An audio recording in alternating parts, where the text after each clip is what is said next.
कहानी के शुरू में दिखाया जाता है कि कुछ लोग एक लड़की को पकड़ कर ले जा रहे थे जिसका नाम मोरा था। वो एक डॉक्टर थी। तभी मोरा की नींद खुल जाती है। हमें पता चलता है कि वो एक सपना देख रही थी, मगर हैरानी की बात ये थी कि जो कुछ उसने अपने सपने में देखा था खुद को बंधा हुआ, वैसे ही असल जिंदगी में उसके हाथों पर निशान थे। फिर मोरा वहाँ पर पड़े हुए अखबार को देखती है जिसमें एक शिप के गायब होने की खबर लिखी थी। उसको गायब हुए 4 महीने हो गए थे। उस शिप का नाम प्रोमेथियस था, लेकिन आज तक न तो उस शिप के बारे में कुछ पता चला था और न ही उसमें सवार लोगों का। मोरा को वहाँ पर एक लेटर भी मिलता है जो उसके भाई का था। उसमें लिखा था कि मुझे जल्द आकर न्यूयॉर्क में मिलो। यहाँ पर हमें पता चलता है कि मोरा भी शिप में सवार अपने भाई के पास जा रही थी, जो भी अपने कमरे से बाहर आती है। सभी उस गायब हुए शिप के बारे में बात कर रहे थे। कोई कहता है कि वो डूब गया, कोई कहता है पता नहीं न जाने कहाँ गायब हो गया, तो किसी का कहना था कि उसे शायद किसी बुरी शक्ति ने निगल लिया। मोरा भी इसी शिप में बैठी सभी लोगों की बातें सुन रही थी। तभी उधर इन्हीं बातों के दौरान एक लड़का आता है जो कहता है प्लीज अगर यहाँ पर कोई डॉक्टर है तो मेरे साथ चले, मेरी बहन बहुत बीमार है। तभी उधर कुछ गार्ड आते हैं जो उस लड़के को पकड़कर साथ ले जाते हैं। दरअसल ये लड़का शिप के दूसरे हिस्से से आया था जहाँ पर सभी गरीब लोग थे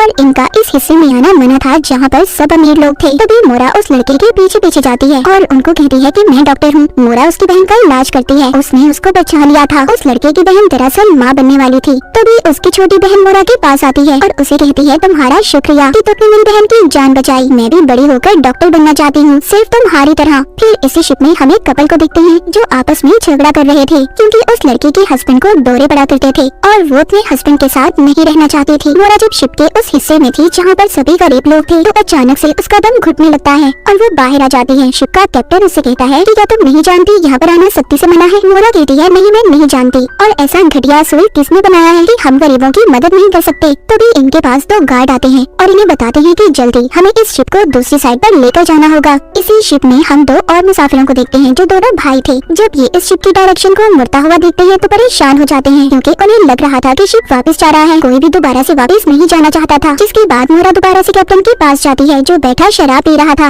मोरा उससे कहती है क्या गायब हुआ शिप मिल गया है। कैप्टन कहता है नहीं, पर हाँ हमें कुछ पता चला है उस शिप के बारे में। हो सकता है वो गायब हुआ शिप प्रोमेथियस ही हो, पर उसको गायब हुए 4 महीने हो चुके हैं और हम नहीं जानते कि उसमें सवार लोग जिंदा भी हैं या मर चुके हैं। कैप्टन मोरा से पूछता है क्या उस शिप में तुम्हारा कोई अपना था, तो वो कहती है नहीं। इसके बाद कैप्टन सभी मुसाफिरों को जमा करता है और बताता है कि हमें एक शिप के बारे में पता चला है। उसने हमारे पास मदद के लिए मैसेज भेजा है। हो सकता है कि वो इसी कंपनी का गायब हुआ शिप प्रोमेथियस ही हो, इसीलिए हम सब उसकी तरफ जा रहे हैं उसकी मदद करने के लिए। ये सुनकर सभी बहुत ज्यादा गुस्सा हो जाते हैं क्योंकि वो वक्त पर अमेरिका पहुंचना चाहते थे। ऊपर शिप की छत पर मौजूद मोरा और कैप्टन दोनों मिलकर जब बातें कर रहे थे तभी वो दूर एक शिप को देखते हैं। इनको ऐसा लग रहा था कि वो प्रोमेथियस ही होगा। सब मुसाफिर उसे देखकर डर जाते हैं। कैप्टन भी अपनी कंपनी में ये खबर भिजवा देता है कि प्रोमेथियस मिल गया है। फिर वो दूसरे लोगों से बात करता है और उन्हें कहता है कि हमें उस तरफ जाना होगा, पर दूसरा कैप्टन कहता है नहीं नहीं हमें वहाँ जाने में खतरा हो सकता है। मोरा कहती है मैं भी आप लोगों के साथ जाना चाहती हूँ, हो सकता है कि वहाँ पर कोई बीमार हो जिसको डॉक्टर की जरूरत हो और मैं एक डॉक्टर हूँ। ये सब अब उस शिप पर जाने के लिए तैयार थे। तभी एक मुसाफिर कहता है कि समंदर कितना खामोश है, हवा रुक चुकी है, कुछ तो गड़बड़ है। वो डर जाता है और उस शिप पर जाने से मना कर देता है। कैप्टन उस आदमी को छोड़कर किसी और को अपने साथ ले जाता है। अब ये सब उस शिप पर पहुंच गए थे। जब वहाँ पर जाकर ये देखते हैं तो इन्हें कोई भी नहीं मिलता और जो उस शिप का कंट्रोल रूम था वो सारे का सारा टूटा हुआ था। ये डर जाते हैं और सोचते हैं कि अगर ये टूटा हुआ है तो हम लोगों को सिग्नल किसने भेजे, किसने हमें मदद के लिए मैसेज किया। तभी हम देखते हैं कि एक आदमी डरता हुआ शिप में चढ़ जाता है। उधर शिप में कैप्टन और उसके साथी एक कीड़े का पीछा करते हुए एक कैबिनेट तक पहुंच गए थे जिसको कोई जोर जोर से खटखटा रहा था। मोरा उस कैबिनेट को खोल देती है जिसमें से एक बच्चा निकलता है। ये सब के सब उसे देखकर हैरान हो गए थे। सब उसे सवाल करते हैं कि तुम कैसे जिंदा हो, बाकी सब लोग कहाँ पर हैं और तुम्हें यहाँ पर बंद किसने किया। पर वो बच्चा इनकी किसी भी बात का कोई भी जवाब नहीं दे रहा था। इनको पिरामिड जैसा एक ऑब्जेक्ट दिखाता है। अब खैर ये सब के सब उस बच्चे को लेकर दोबारा से अपने शिप पर आ गए थे। तभी एक आदमी कैप्टन के पास आता है और उसे कहता है कि कंपनी से मैसेज आया है कि अगर प्रोमेथियस शिप तुमको मिलता है तो उसको डुबा दो। ये सुनकर कैप्टन जब कंट्रोल रूम में जाता है तो वहाँ पर सभी कंपास ने चलना बंद कर दिया था। सभी लोग शिप में मौजूद बहुत ज्यादा परेशान थे। वो सोच रहे थे कि जितने भी मुसाफिर प्रोमेथियस पर थे वो कहाँ गए, कहाँ गायब हो गए और वो बच्चा वहाँ पर 4 महीने तक कैसे जिंदा रहा। सबके सब इन्हीं सोचों में गुम थे और जल्दी ये सब इस शिप से दूर जाना चाहते थे। मोरा जब अपने कमरे में थी तो वो उसी पिरामिड को देखती है जो उसको उस बच्चे ने दिया था, पर उसको कुछ भी समझ नहीं आता। ये उसको देखकर वहीं उसी जगह पर रख देती है। फिर वो उस बच्चे से पूछती है कि तुम वहाँ पर जिंदा कैसे थे और प्लीज मुझे बताओ कि बाकी के लोग कहाँ पर हैं। वो बच्चा उसकी किसी भी बात का कोई भी जवाब जवाब नहीं देता और उसको प्रामिक लाकर दे देता है। इसके बाद मोरा बाहर जाती है। वहाँ पर उसको वही अजीब आदमी मिलता है जिसको हमने देखा था कि वो शिप पर आ गया था। मोरा उसे पूछती है कि तुम कौन हो? वो कहता है कि मैं तुम्हारे साथ वाले कमरे में रहता हूँ। मोरा कहती है पर मैंने तुम्हें कभी नहीं देखा। वो आदमी उसको अपना नाम डैनियल बताता है और फिर वहाँ से चला गया था। कैप्टन मोरा से मिलने आता है और उससे पूछता है क्या तुम्हें बच्चे ने कुछ बताया? वो कहती है कि फिलहाल अभी तक तो कुछ नहीं बताया। फिर हम उसी मुसाफिर को देखते हैं जो अपनी बीवी के साथ झगड़ा कर रहा था। वो शिप में एक जापानीज लड़की के साथ खड़ा था और उस लड़की के साथ बातें कर रहा था। तभी वहाँ पर उस लड़की की माँ जाती है जो उसे अपने साथ ले गई थी। फिर वहाँ पर एक लेडी आती है जो उस आदमी से कहती है मुझे लगता है कि तुम ठीक नहीं हो, क्या मैं तुम्हारी कोई मदद कर सकती हूँ? तभी हम कैप्टन को देखते हैं जिसको शिप पर अपनी बेटी नजर आती है। ये उसका पीछा करते हुए एक कमरे में पहुँच गया था जहाँ पर इसको अपनी बीवी और बेटियाँ नजर आती है जो इसका वहाँ पर इंतजार कर रही थी। और अचानक से वहाँ पर आग लग जाती है। कैप्टन दूर जाकर गिरता है। उसको वही कीड़ा नजर आता है जो उन्होंने प्रोमेथियस शिप पर देखा था। उसको वहाँ पर एक सीढ़ी भी दिखाई देती है जिस पर वो चढ़कर सीधा अपने कमरे में पहुँच गया था। फिर ये दोबारा से जब चेक करने जाता है तो नीचे कुछ भी नहीं था, चारों तरफ दीवारें थी। उधर मोरा कमरे पर बैठी जब उस बच्चे से बातें कर रही थी तो वो उसके बर्तन पर एक निशान देखती है। जब वो उस निशान को छूने लगती है तो बच्चा उसका हाथ पकड़ लेता है और उसको कहता है जो इतना कहकर वो वहाँ से चला जाता है। तभी उधर कमरे में कैप्टन आ जाता है जो उस बच्चे पर बहुत ज्यादा गुस्सा कर रहा था और उससे पूछता है बताओ तुम कौन हो और कहाँ से आए हो और इस शिप पर क्या हुआ था? मोरा कैप्टन को बाहर ले जाती है और उसे कहती है ये क्या कर रहे हो तुम? वो कैप्टन उससे कहता है कि कुछ तो गड़बड़ है, मुझे इस शिप पर अपनी बेटी दिखाई दी जो मर चुकी है। ये बातें सुनकर वहाँ पर डैनियल भी आ गया था जिसके बाद कैप्टन वहाँ से चला जाता है। फिर हम एक आदमी को देखते हैं जो बगैर टिकट के शिप में आ गया था और गार्ड उसको ढूंढ रहा था। गार्ड ने अब उस आदमी को पकड़ लिया था। कैप्टन अब सभी मुसाफिरों को जमा करता है और उनसे कहता है कि हमें प्रोमेथियस शिप को दोबारा से अपने साथ वापस यूरोप लेकर जाना होगा क्योंकि हमारे पास इतना ज्यादा कोयला नहीं है कि हम प्रोमेथियस शिप को अपने साथ अमेरिका ले जाएं। ये सुनकर सभी मुसाफिर परेशान हो गए थे क्योंकि कोई भी वापस नहीं जाना चाहता था। कैप्टन जब शिप की छत पर था तो मोरा उससे आकर कहती है क्या तुम पागल हो गए हो कि तुमने ऐसा फैसला लिया? कैप्टन कहता है कि कहीं न कहीं तो कुछ न कुछ गड़बड़ है, कंपनी हमसे कुछ न कुछ तो छुपा रही है और प्रोमेथियस को डुबाना चाहती है। फिर हम एक छोटी बच्ची को देखते हैं, उसको भी वही कीड़ा नजर आता है और वो उसका पीछा करते हुए बहुत आगे तक पहुंच गई थी। तभी वहाँ पर डैनियल आ जाता है और उसने उस कीड़े को उठाकर वापस से अपनी जेब में रख लिया था। ऐसा क्यों था और इसकी क्या वजह थी ये हमें कहानी में आगे जाकर पता चलेगा।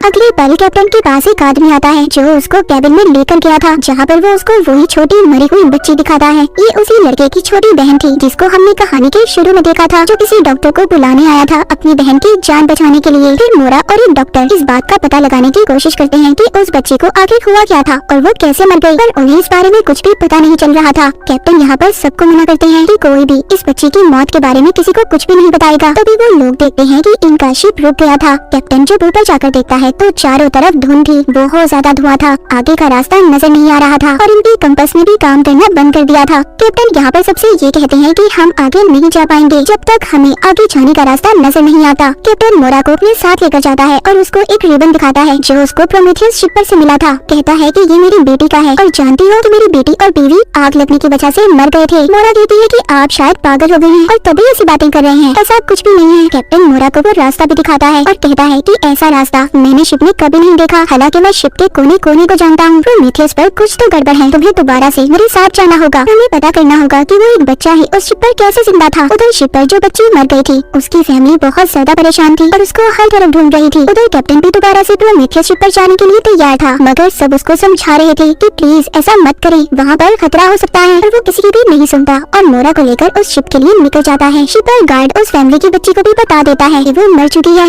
उसकी बहन उसकी लाश को उठाकर अपने हिस्से में ले आती है जहाँ पर उसका भाई भी जब अपनी छोटी बहन को मरा हुआ देखता है तो बहुत ज्यादा गुस्सा करता है और गुस्से में शिप की खिड़कियों को भी तोड़ देता है। जब गार्ड बाहर आकर देखता है तो शिप में और भी बहुत से लोग थे जो मर चुके थे। उधर कैप्टन भी मोरा के साथ मीठे शिप में चीजों को ढूंढ रहा था। उन्हें वहाँ की जमीन में वैसा ही खुफिया दरवाजा नजर आता है जैसा कैप्टन ने अपने कमरे में देखा था। मोरा जब चेक करने जाती है तो उसे वहाँ पर कुछ भी नहीं मिलता। इधर शिप में वो छोटा बच्चा प्रामिड को लेकर बेड के नीचे था। तभी वहाँ पर डैनियल आ जाता है। वो उससे पूछता है क्या तुम्हें वो मिला? जिस बात पर वो बच्चा नाम सर हिलाता है। इसका मतलब ये था कि डैनियल और वो छोटा बच्चा दोनों एक दूसरे को जानते थे, पर आपस में क्या लगते हैं ये अभी तक इस कहानी में नहीं पता चला। उधर शिप में मोरा और कैप्टन बर्नर को चेक कर रहे थे। उन्हें ऐसा लग रहा था कि शायद यहाँ के लोग जलकर मरे हो। इसी दौरान वहाँ पर कैप्टन को मुसाफिरों की लिस्ट मिलती है जिसको वो मोरा से छुपा लेता है और अपने पास रख लेता है। शिप में गार्ड सभी लोगों के पास जाता है और उन्हें कहता है कि हमारे लोग मर रहे हैं, हमें कुछ न कुछ करना होगा। और सब में बंदूकें बांट देता है, कहता है हमें खुद ही शिप को चलाना होगा। फिर एक आदमी कैप्टन के पास आता है और उसे बताता है कि सब लोग बगावत पर उतर आए हैं, आपको जल्दी इस शिप को चलाना होगा। लेकिन इससे पहले कैप्टन कुछ करता, वहाँ पर सब लोग आ जाते हैं और कैप्टन को कैद कर लेते हैं। पर अचानक से इनका शिप गायब हो जाता है। ये लोग कहीं और आ गए थे। गार्ड उसी आदमी को अपने साथ ले जाता है जो बिना टिकट के शिप में आया था। उससे कहता है कि तुम्हें सभी मरे हुए लोगों की लाशों को पानी में फेंकना होगा। फिर वो कंट्रोल रूम में आता है और वहाँ पर बताता है कि प्रोमेथियस शिप गायब हो गया है। वो उसको बताते हैं कि प्रोमेथियस नहीं बल्कि हमारा शिप गायब हुआ है, हम नहीं जानते कि हम कहाँ पर आ गए हैं। वो आदमी उसको बताता है कि मुझे लगता है हम दोबारा से उसी जगह पर आ गए हैं जहाँ से हम 3 महीने पहले चले थे। फिर सभी वो गरीब लोग जिनके पास बंदूकें थी वो सभी अमीरों पर हमला कर देते हैं और उन्हें कहते हैं बताओ ये सब क्या हो रहा है, हमारे ही लोग क्यों मर रहे हैं। उन्हें एक आदमी आकर कहता है कि हमें कंपनी का एक मैसेज आया था जिन्होंने हमें कहा था कि प्रोमेथियस शिप को डुबा दो, पर जब से ये बच्चा हमारे शिप में आया है सबके सब लोग मर रहे हैं। उस छोटी बच्ची की माँ कहती है जो मर चुकी थी वो बच्चा एक श्राप है, एक कर्ज है, उसको मरना होगा। सभी मुसाफिर बच्चे को मारने के लिए तैयार हो गए थे। वही वो आदमी जो लाशों को पानी में गिरा रहा था वो वहाँ से भागने की कोशिश करता है पर गार्ड्स उस पर गोलियां चला देते हैं। उनमें से एक गोली उसके बाजू पर जाकर लगती है। उधर दूसरी तरफ कैप्टन को भी छुड़वा लिया जाता है। खैर वो सभी मुसाफिर जो बच्चे को मारना चाहते थे वो मोरा के पास जाते हैं और उसे कहते हैं कि बताओ हमें वो बच्चा कहाँ पर है, उसको हमें दे दो। ये मोरा के कमरे में जब उस बच्चे को तलाश करते हैं तो वो तो इन्हें कहीं पर भी नहीं मिलता और मोरा को भी उसी कमरे में बंद कर चले जाते हैं। पर तभी उसको बेड के नीचे से आवाज आती है। जब ये देखती है तो उधर बिल्कुल वैसा ही खुफिया दरवाजा था जैसा इसने कैप्टन के कमरे में देखा था। जब वो उसको खोलती है तो वो बच्चा उसके अंदर छुपा हुआ था। फिर हम डैनियल को देखते हैं जो नीचे की तरफ जाकर जहाँ से शिप को चलाया जाता था एक डिवाइस को जोड़कर एक पैटर्न को हल करने की कोशिश कर रहा था। हम देख पाते हैं सभी मुसाफिर उस बच्चे की तलाश में थे। वो एक एक कमरे को चेक कर रहे थे। कैप्टन भी छूटकर एक खिड़की के रास्ते से बाहर आ गया था। मोरा जो उस बच्चे के साथ बंद थी वो दरवाजा खोलने की कोशिश करती है मगर वो नहीं खुल पाता। तभी वो बच्चा अपनी जेब से कीड़ा निकाल कर छोड़ता है जिसने दरवाजे को खोल दिया था कि दोनों भी अब बाहर आ चुके थे और कैप्टन तक पहुंच जाते हैं। पर तभी वो गार्ड और बाकी मुसाफिर आकर कहते हैं कि हमें वो बच्चा चाहिए और कुछ नहीं। कैप्टन जब उनको रोकता है तो गार्ड उस पर गोली चला देता है और ये बच्चे को अपने साथ ले जाते हैं। वो बच्चे को शिप की छत पर ले गए थे। वहाँ पर वो बच्चे जिसकी मौत हुई थी उसकी माँ कहती है कि ये बच्चा श्रापित है, इसी की वजह से सब लोगों की मौत हुई है। मैंने अपनी बेटी को खोया है, ये हमारी आत्माओं को इकट्ठा कर रहा है। इसकी भोली सूरत देखकर इस पर बिल्कुल रहम मत करना, इसे उठाकर पानी में फेंक दो। तभी वहाँ पर कैप्टन और कुछ लोग आ जाते हैं जो वहाँ पर सभी लोगों को मारने लगते हैं। बच्चे को बचाने के चक्कर में सबकी वहाँ पर लड़ाई हो गई थी। मगर इसी बीच उस छोटी बच्ची की माँ जो मर चुकी थी वो उस बच्चे को उठाकर पानी में फेंक देती है। मोरा जब ऐसा करते उसे देखती है तो वो तो सहम गई थी। वहाँ पर अब बारिश भी होने लगी थी। अब उस बच्चे को तो मार दिया था। जब ये सब आकर नीचे बैठते हैं तो कैप्टन मोरा से कहता है आखिर सच क्या है, तुम्हें कुछ तो बताना ही होगा। मुझे प्रोमेथियस शिप पर से मुसाफिरों की लिस्ट मिली है जिसमें तुम्हारा नाम भी शामिल है, आखिर तुम हो कौन। तभी वहाँ कैबिनेट से एक रोशनी आती है। वो बच्चा जिसको समंदर में फेंक दिया था एक बार फिर वैसे ही निकलता है जैसे वो प्रोमेथियस शिप पर से निकला था, लेकिन इस बार वो निकलकर मोरा को गले लगा लेता है। सभी मुसाफिर उसको देखकर हैरान थे। यहाँ पर क्या हो रहा था किसी को कुछ भी समझ नहीं आता। पहले तो सब उस बच्चे के बारे में जानना चाहते थे मगर अब सब मोरा के बारे में भी जानना चाहते थे कि आखिर वो कौन थी और उसका नाम प्रोमेथियस शिप के मुसाफिरों में कैसे था। अब यहाँ पर हम मोरा की पुरानी जिंदगी को देख पाते हैं जहाँ पर उसने मेंटल असाइलम के कपड़े पहने हुए थे। पर तभी उसको पकड़ लिया जाता है। वो एक आदमी से कह रही थी कि मैं जानती हूँ कि तुमने प्रोमेथियस और बाकी शिप के साथ क्या किया है, और ये वही सीन था जो हमने कहानी के शुरू में देखा था। फिर उसको कुछ लोग पकड़कर एक चेयर पर बिठाते हैं और उसके गले में इंजेक्शन लगाया जाता है। वो बेहोश हो गई थी मगर जब उसको होश आता है वो दोबारा से खुद को शिप में पाती है जहाँ पर अब शिप के सभी मुसाफिरों ने उस बच्चे को दोबारा से कैबिनेट में बंद कर दिया था। मोरा जब उस बच्चे को निकालने के लिए आगे बढ़ती है तभी एक मुसाफिर उस पर गोली चला देता है। डैनियल उसको बचाने के लिए आता है। उस वक्त सब कुछ रुक गया था। मोरा ने भी उस बच्चे को बाहर निकाल लिया था। जब वो उससे पूछती है कि क्या हुआ वो उसको कुछ भी नहीं बताता और उसको अपने साथ ले जाता है। लेकिन जिसके बाद सब कुछ ठीक हो गया था कैप्टन डैनियल को पकड़कर पूछता है कि आखिर सब चल क्या रहा है। मैंने तुम्हें खुद मोरा से बात करते हुए सुना है, क्या तुम दोनों मिले हुए हो। और वहाँ पर वो लड़की कैप्टन को शांत होने का कहती है जिसकी छोटी बहन मर चुकी थी, लेकिन एकदम से वक्त रुक गया था। उनको घड़ी के चलने की जोर जोर से आवाज आती है। सब हिप्नोटाइज हो गए थे। देखते ही देखते शिप के सभी मुसाफिर शिप पर से पानी में कूदने लगते हैं। ये सब देखकर मोरा दोबारा से उस बच्चे से पूछती है सब क्या है और ये सब क्या चल रहा है। वो बच्चा उसको एक कागज पर लिख कर देता है कि खामोश हो जाओ, हमें कोई सुन रहा है। वो बच्चा मोरा के कान के पास आकर कहता है, मैं बता सकता हूँ कि यहाँ पर क्या चल रहा है। अगर जानना चाहती हो तो तुम्हें क्रिएटर से मिलना होगा। अब ये क्रिएटर कौन था ये हमें आगे जाकर पता चलेगा। उधर शिप पर से बहुत से मुसाफिर पानी में कूदकर अपनी जान दे रहे थे। अब वो बच्चा उस कीड़े को एक जगह पर छोड़ता है और उसके पीछे जाता है। उसका पीछा मोरा भी करती है और उस जगह पर पहुँच गई थी जहाँ से इस साइलम के लोगों ने उसे पकड़ा था। डैनियल जब मोरा के कमरे में आता है तो उसको भी वही खुफिया दरवाजा नजर आता है जिसके रास्ते से मोरा उस बच्चे के पीछे गई थी। ये भी अपने रिमोट से उसे खोलकर वहीं तक पहुंच जाता है। जब डैनियल उस बच्चे से मिलता है तो वो उसको कहता है कि वो लोग हमें देख रहे हैं और मुझे पूरा यकीन है हम जल्द ही सच्चाई तक पहुंच जाएंगे। डैनियल उस बच्चे से कहता है कि तुम यहीं पर रुकना, अगर तुम शिप में वापस आए तो वो लोग तुम्हें ढूंढकर मार देंगे। शिप में सभी मुसाफिर खुद को बांध रहे थे क्योंकि वो हिप्नोटाइज होकर शिप से कूद रहे थे। डैनियल शिप के कंट्रोल रूम में जाता है और शिप को ठीक कर देता है, पर तभी एक आदमी ने उस पर हमला कर दिया था। डैनियल के पास जो रिमोट था उसको दबाकर उस आदमी को बेहोश कर देता है। उधर मोरा असाइलम में थी। ये वहाँ पर उस कमरे में जाती है जिसका नंबर 1011 था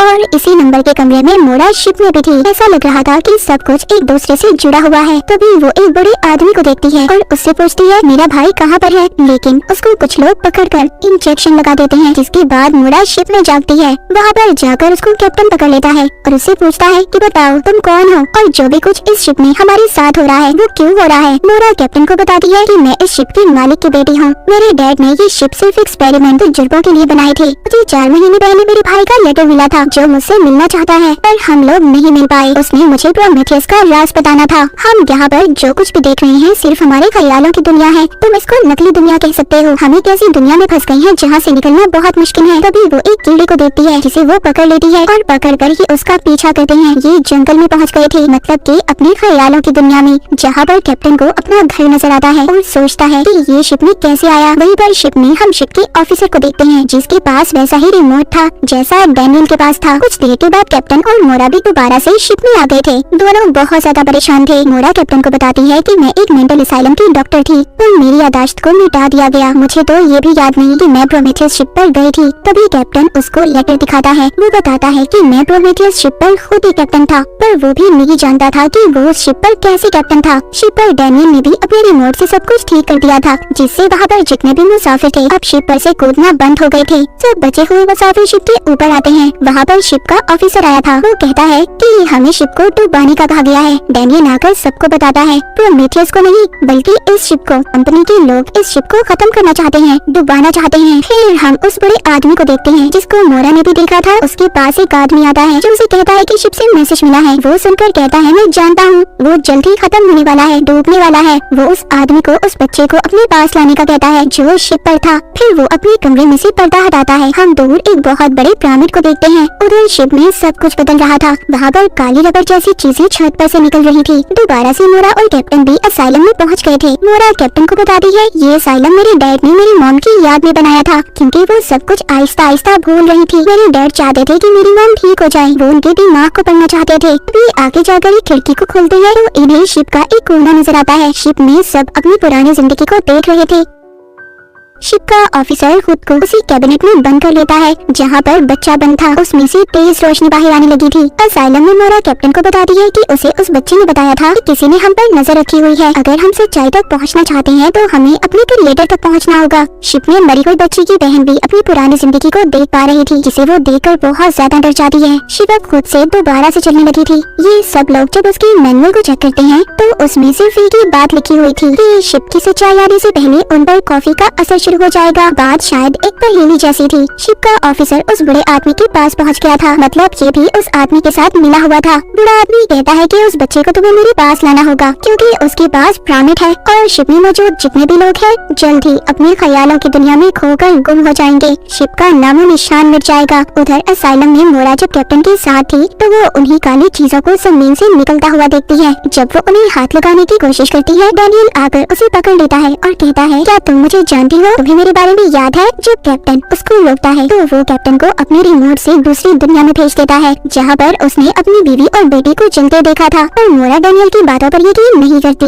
उसको एक कमरे में बंद कर देती है। वो बाहर आकर अपने हाथों से बंदूक को जब फेंकती है तभी उसे दीवार महसूस होती है। अब उसे समझ आ गई थी कि सब कुछ शिप में मौजूद है। कैप्टन दोबारा से प्रोमेथियस शिप पर पहुंच गया था, जहाँ पर वो उस जैसी और भी शिप देखता है। हम मोरा और डैनियल की पुरानी जिंदगी के बारे में जान पाते हैं। दरअसल मोरा डैनियल की बीवी थी। अब डैनियल जब अपने ख्यालों की दुनिया से बाहर आता है तो मोरा से अपने रिमोट का पूछता है। मोरा उसको कुछ भी नहीं बताती। जब शिप में मोरा वापस से पहुंच गई थी, वो देखती है अब बहुत तेज तूफान आने वाला था। उधर शिप का ऑफिसर एक कमरे में जाकर डिवाइस को निकालता है और बच्चे और कैप्टन को ढूंढने की कोशिश करता है। मोरा भी डैनियल के कमरे में जाकर खुफिया दरवाजे से एक कमरे में पहुंच गई थी, जहाँ पर वो तस्वीरें देखती है जो डैनियल और छोटे बच्चे की थी। मतलब डैनियल उसका हस्बैंड था और छोटा बच्चा उसका बेटा। अब डैनियल ने भी दूसरी दुनिया में जाकर अपने बेटे को ढूंढ लिया था। उसका बेटा उसको एक अंगूठी देता है और कहता है कि अब वो जाग जाएगी। फिर डैनियल मोरा के पास आता है और उसे बताता है कि वो बच्चा हमारा बेटा है और जो भी कुछ तुम्हें नजर आ रहा है वो सब सच नहीं है, ये सिर्फ हमारे दिमाग की बनाई हुई एक दुनिया है, एक ख्याली दुनिया। तभी शिप में सायरन बजने लगते हैं।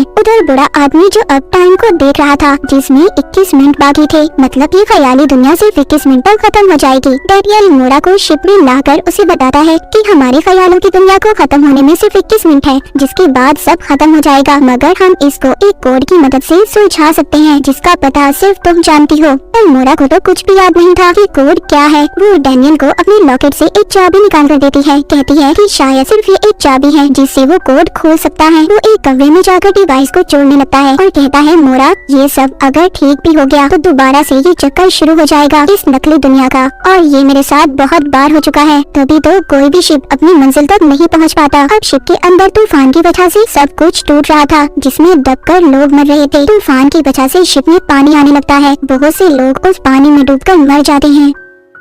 उधर बड़े आदमी के पास शिप का ऑफिसर आता है। उस बच्चे को लेकर एक माइक के जरिए वो बड़ा आदमी डैनियल और मोरा से बात करता है। कहता है कि अगर तुम अपने बेटे को बचाना चाहते हो तो तुम्हें मुझे वो चाबी देनी होगी जो तुम्हारे पास है। डैनियल सब मान जाता है और आने के लिए तैयार था। उस बड़े आदमी के पास वही पिरामिड था जिसको वो खोलता है। उसमें एक की होल था, उसी में वो चाबी लगनी थी। टाइमर में भी 10 सेकंड बाकी थे, मतलब वो शिप भी गायब होने वाला था। उसको भी उसी जगह पर भेजा जा रहा था जहाँ पर आज तक सभी शिप्स गायब हुए थे, यानी कि शिप की कब्रिस्तान में। शिप को भी सबके साथ खड़ा किया जा रहा था जो आज तक गायब हुए थे। सभी मुसाफिर शिप के ऊपर थे और सोच रहे थे कि उनके साथ क्या हो रहा है। कैप्टन अब दोबारा से शिप पर आ गया था और मोरा से पूछता है, ये सब क्यों, ऐसे क्यों है हमारे साथ? कोई भी नहीं जान पा रहा इसके पीछे राज क्या है। मोरा सबको बताती है कि मेरे डैड ने इस शिप को सिर्फ तजुर्बे के लिए बनाया था और आप सब लोग जो देख पा रहे हैं, महसूस कर रहे हैं, सब एक नकली दुनिया है और कुछ भी नहीं। वो कहती है मेरी यादाश्त को मिटा दिया गया है, मेरे पास सिर्फ एक चाबी है और अगर हम यहाँ से निकल जाते हैं तो मैं याद करने की कोशिश जरूर करूंगी। उधर दूसरी तरफ वो बड़ा आदमी मोरा के बेटे को एक कमरे में लेकर जाता है और यहाँ पर पता चलता है कि वो बड़ा आदमी कोई और नहीं बल्कि मोरा के डैड थे। उसके बेटे को यहाँ पर वो एक थ्योरी के बारे में बताते हैं। कहते हैं कि कुछ लोग तूफान में फंसकर अपनी पुरानी चीजों को ही याद करते रहे। तुम्हारी मॉम इस चीज के बारे में जानना चाहती थी, जिसको समझकर उसकी जिंदगी तहस नहस हो गई, क्योंकि थ्योरी के मुताबिक आपकी जिंदगी में हो वो आपकी असल जिंदगी नहीं होती बल्कि एक नकली दुनिया, ख्यालों की दुनिया होती है। हर एक इंसान को कोई ना कोई कंट्रोल करता है, जैसे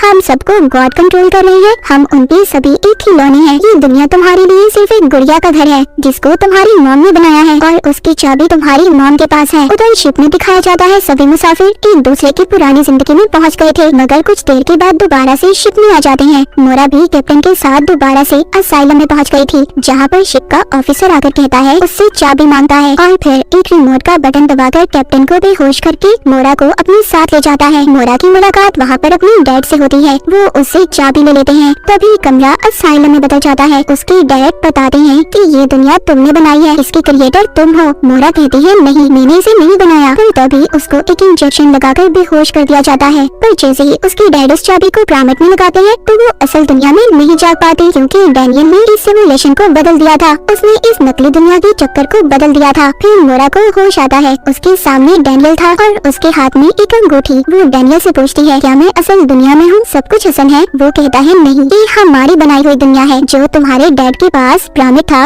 अब उसका कुछ भी नहीं है। वो उसको नया पिरामिड दिखाता है, जिसका कोड अब मोरा की पहनी हुई अंगूठी में था। डैनियल बताता है कि मोरा, इन सब चीजों को कोई और नहीं बल्कि तुम्हारा भाई कंट्रोल कर रहा है, और तुम्हारे डैड भी हमारी तरह इसी दुनिया में फंसे हुए हैं। इसलिए मोरा, इससे पहले तुम्हारे भाई को सब पता चले, तुम्हें अपनी असल जिंदगी में जागना होगा। जब मोरा अपनी अंगूठी उस पिरामिड में डालती है तो वो असल दुनिया में जाग जाती है। वो देखती है उसके साथ सब लोगों के सर पर मशीन है। मोरा जब बाहर देखती है तो उसको एक स्पेसशिप नजर आता है। उसको वहाँ पर एक मैसेज मिलता है जिसमें उसे बताया जा रहा था कि ये प्रोजेक्ट प्रोमेथियस है। इसमें भी उतने ही मुसाफिर हैं जितने शिप पर थे। उसको प्रेजेंट डेट भी लिखी हुई नजर आती है, जिसमें उसका भाई कहता है, हेलो सिस्टर, तुम्हारा असल दुनिया में स्वागत है। इसी सीन के साथ 1899 का फर्स्ट सीजन यहीं पर खत्म हो जाता है।